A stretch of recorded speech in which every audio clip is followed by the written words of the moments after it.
आज से भी ये बड़ा ही इम्पोर्टेंट टॉपिक के अंतर्गत आता है। तो हमारा टारगेट ये है कि हम ऑब्जेक्टिव क्वेश्चन है वो भी सही हो, और अगर सब्जेक्टिव लिखना पड़े तो सब्जेक्टिव भी हम कर पाए, कुछ इस प्रकार से पढ़ें समझते हुए, है ना, ऑर्डर वाइज चीजों को क्रम से। हमारा टारगेट ये है। तो भारत की नदियां, ठीक है, भारत की नदियां। आइए, सबसे पहले जो भारत की नदियां हैं उनको दो भागों में बांटा गया है। कितने भागों में बांटा गया? तो दो भागों में। एक को आपने कहा हिमालयी नदियां, और एक को आपने कहा प्रायद्वीपीय भारत की नदियां। प्रायद्वीपीय भारत मतलब मैं बार बार आपसे जिक्र करता रहा हूँ, ये वाला ये वाला जो इधर ये वाला जो इंडिया है, यहाँ पे जो है उसको प्रायद्वीपीय भारत, यहाँ जो नदियां हैं वो, और एक हिमालयी नदियां, ठीक है। दूसरी बात, हिमालयी नदियों को अब आकर के, सबसे पहले हम हिमालयी नदियां देखेंगे, इसको आकर के तीन भाग में बांट दिया गया। एक तो सिंधु नदी तंत्र, इंडस रिवर सिस्टम, एक गंगा नदी तंत्र, गंगेटिक रिवर सिस्टम, और एक ब्रह्मपुत्र रिवर सिस्टम। यानी तीन मुख्य नदियां हैं, और इनके ही सहायक वगैरह सब मिल करके कई और नदियों का तंत्र बनाया जाएगा, और उसी को हमको पढ़ना है। हिमालयी नदियों को तीन भाग में बांटा। सबसे पहले भारत की नदियों को दो भाग में बांटा, हिमालयी नदियां, प्रायद्वीपीय भारत की नदियां। फिर उसके बाद हिमालयी नदियों को तीन भाग में बांट रहे हैं। एक नंबर सिंधु नदी तंत्र, फिर गंगा नदी तंत्र, और ब्रह्मपुत्र नदी तंत्र। अब आप थोड़ा थोड़ा चीजों को पहले समझ लीजिए। जैसे एक टर्म है पूर्ववर्ती नदियां, देख रहे हैं, पूर्ववर्ती नदियां। पूर्ववर्ती नदियां वास्तव में हम उन्हें कहते हैं, पहले हिमालयी नदियों के बारे में कुछ डिटेल है, समझ लीजिए, एक एक लाइन समझते जाइए। क्वेश्चन इन्हीं में से आने हैं, नहीं तो अलग बात है। अगर क्वेश्चन इस टॉपिक से ऐसा भी हो गया कि इस टॉपिक से भी क्वेश्चन नहीं है, लेकिन आने हैं तो यहीं से आएगा। हिमालय की उत्पत्ति से पहले कुछ बहने वाली नदियां होती थी, उन्हीं को आप पूर्ववर्ती नदियां कहते हैं। करेक्ट। जो हिमालय की उत्पत्ति से पहले बहने वाली नदियां हैं उनको आप पूर्ववर्ती नदियां कहते हैं, और इनका तीन उदाहरण आपको नजर आएगा, सिंधु, सतलज और ब्रह्मपुत्र। तीनों ही मानसरोवर के आसपास, मानसरोवर एक झील है तिब्बत में, यहाँ के आसपास से निकलकर टेथिस सागर में गिरती थी। पहले कहाँ गिरती थी? टेथिस सागर में। चूंकि हिमालय की उत्पत्ति से पहले इस एरिया में क्या था? तो टेथिस भूसंगति था, जहाँ टेथिस सागर वहां करता था। तो जो भी नदियां आएंगी यहाँ पे आकर के बहती थी, गिराती थी अपने जल को। इन्हें पूर्ववर्ती नदियां, पूर्ववर्ती नदियां फिर से एक बार वो नदियां जो हिमालय की उत्पत्ति से पहले इस क्षेत्र में बह रही है। पर्वत के उत्थान के साथ, जैसे हिमालय पर्वत का उत्थान हुआ है ना, के साथ अपनी घाटी को गहरा करती रही। ये अब जैसे पर्वत ऊंचा चल गया तो गहराई मिल गई ना, तो गहराई मिल गई, जो नदी की जो घाटी है वो क्या हो गई? गहरी हो गई। तो इसके वजह से संकरे और गहरी घाटियों का आपको खूब यहाँ पे इन नदियों में, पूर्ववर्ती नदियों में मिलेगा। क्यों? क्योंकि पर्वत का उत्थान हो रहा है तो गहराई बढ़ रहा है। और ऐसी सकरी घाटी को गॉर्ज कहते हैं। कई टर्म्स हैं, देखिए भूगोल या ज्योग्राफी में अगर नंबर लाना है, छोटे छोटे टर्म्स जरूर याद होने चाहिए। तो गॉर्ज क्या हुआ? तो गहरी और सकरी घाटियां जो नदियों के द्वारा बनाया जा रहा है, और ये गहराई और सकरापन जो है वो हिमालय के उत्थान के साथ साथ बढ़ता जा रहा था। तो कुल मिलाकर के हमने अभी तक जाना पूर्ववर्ती नदियां तीन, ठीक है। उसने वो हिमालय के उत्थान या पर्वत के उत्थान के साथ साथ सकरे और गहरी घाटी का निर्माण किया, यानी कई सारे गॉर्जेस का निर्माण किए। अब देखिए, इन तीन नदियों ने बृहद हिमालय बता चुका हूं आपको, में गॉर्ज का निर्माण किया, यानी गहरी घाटियों का निर्माण किया। इसको आप आई शेप वैली भी कहते हैं, आई शेप वैली भी कहते हैं।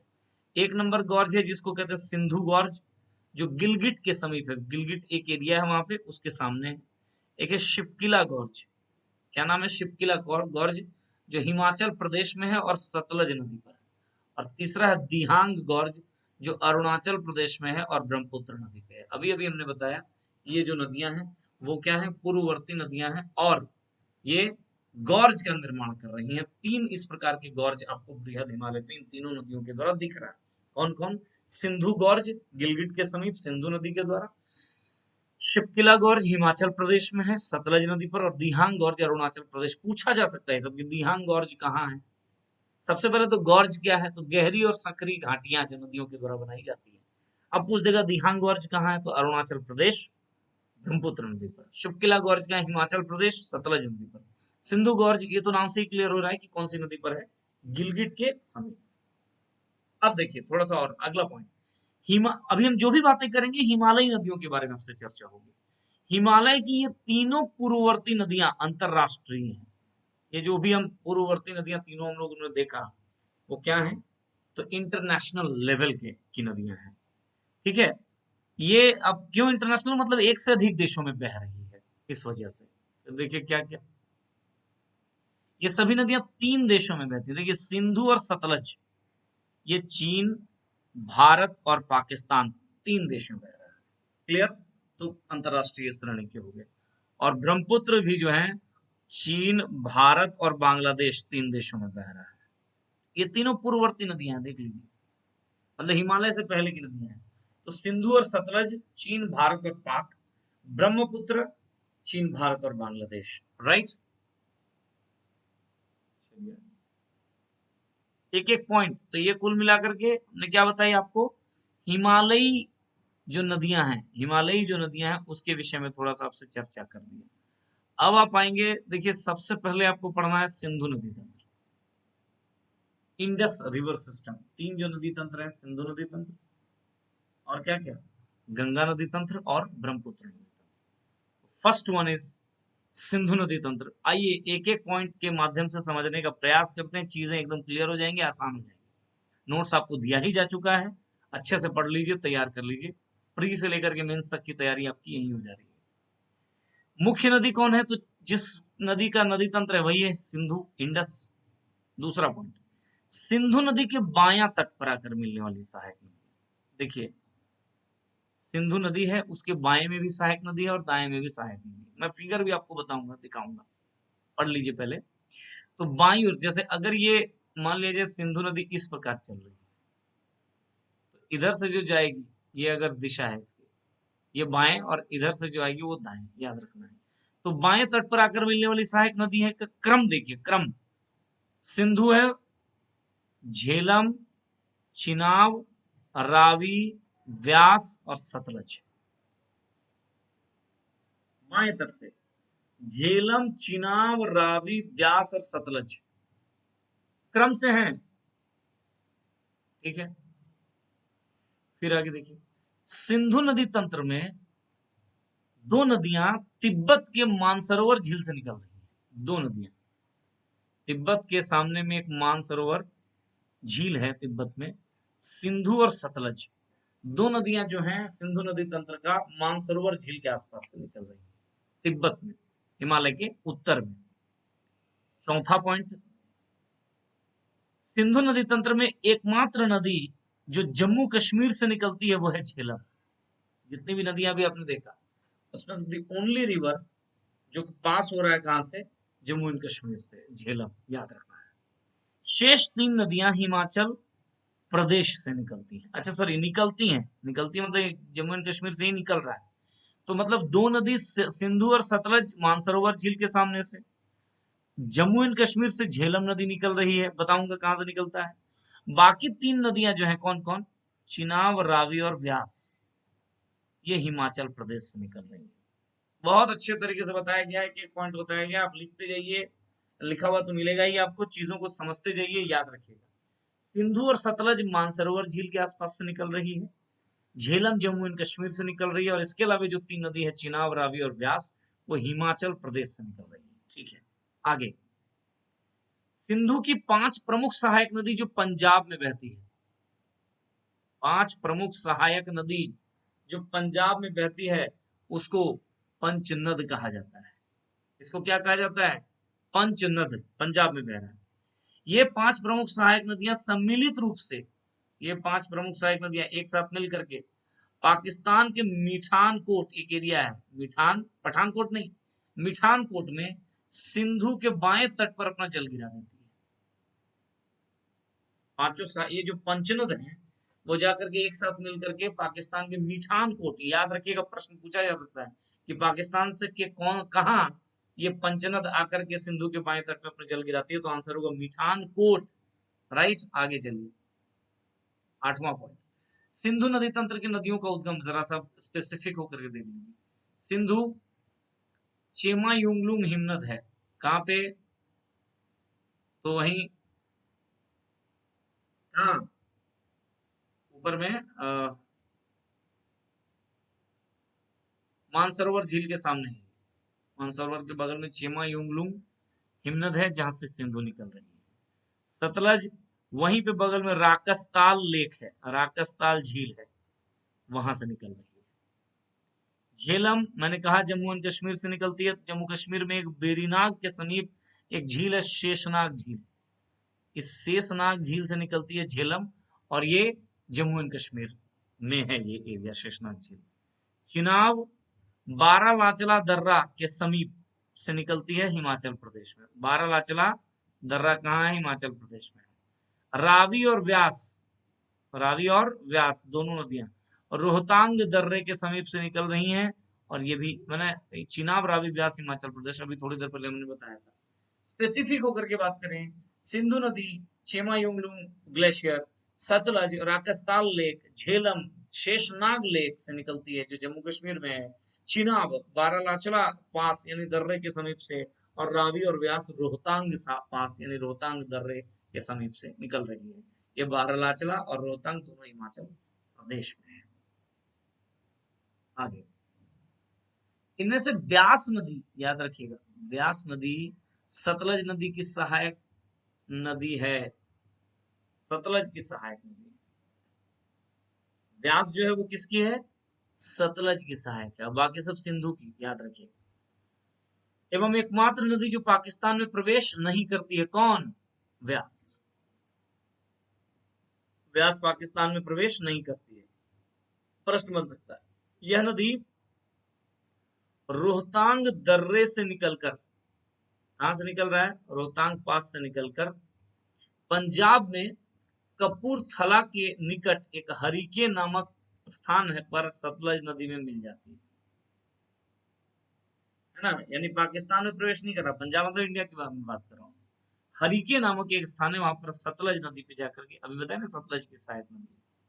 तो व्यास नदी सतलज की सहायक नदी है, सिंधु की नहीं है, याद रखिएगा। और व्यास नदी निकल कहां से रहा है? तो रोहतांग दर्रे के समीप हिमाचल प्रदेश से निकल रहा है, और ये कपूरथला पंजाब में हरिके नामक एक स्थान पर जाकर के सतलज नदी से मिल जाती है। अब एक एक नदी के बारे में स्पेसिफिक हो जाएगी, मैं फिर एक बार मैप दिखा दूंगा कहां कौन नदी है, बढ़िया समझ लीजिए। सबसे पहले सिंधु नदी,